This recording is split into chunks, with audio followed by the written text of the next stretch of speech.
The Hunt. If you didn't know this premise, this is the movie that gets a bunch of neoliberal elites to hunt down the redneck Republicans that are conspiracy theorists. And yeah, that's the movie.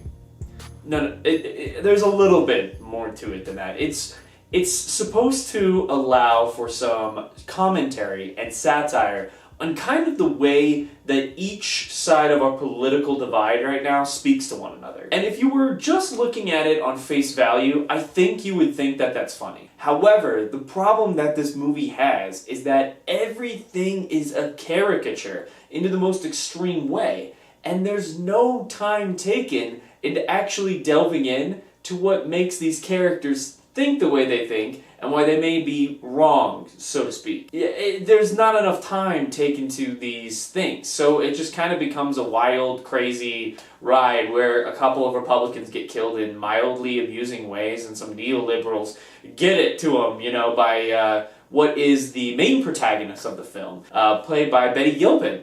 And she is fabulous. She is absolutely the best thing about this movie because she has an interesting performance here with the way she kind of portrays this, what the movie considers to be neutral ground, the common man, so to speak, or woman in this case. And I did like that. She was a strong character. She had a couple of really standout moments here and there. But again, the problem that lets down even her character to some degree is that script.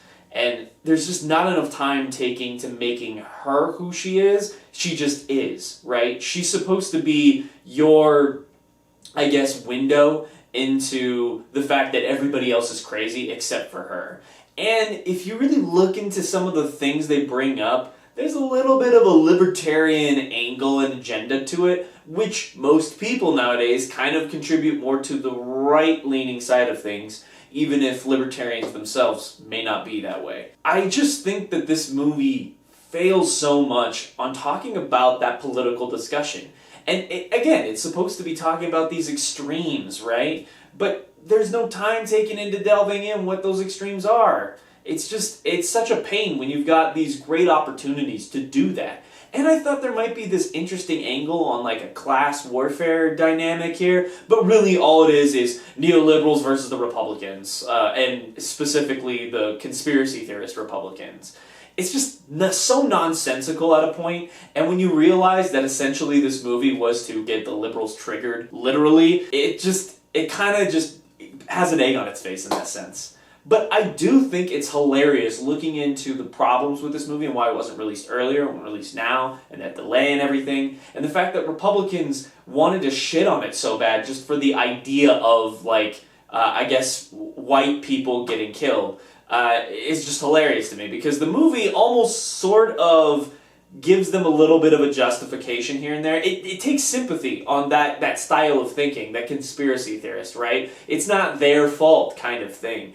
And, I don't like it. I don't like it, but not for the reasons that the Republicans did. Their whole arguments now, especially after watching this movie, it's just ridiculous. The point was to give it an opportunity to do that really interesting satire, and it just didn't do enough that was interesting. So, I don't know. There are a few funny moments. Again, Gilpin has some really cool fight scenes. She's great. And Hilary Swank, I guess you can settle the debate, is she hot or not, from The Office now. That was interesting. I don't know.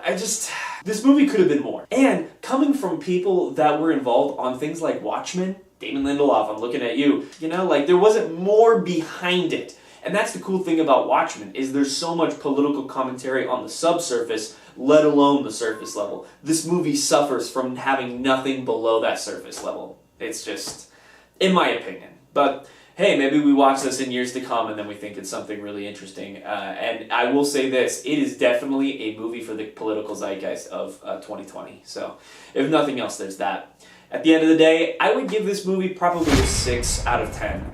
There's not enough here to say that, it was terrible. Interesting camera angles and shots.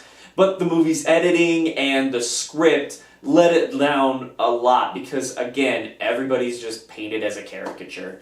So that is just a little bit of a letdown.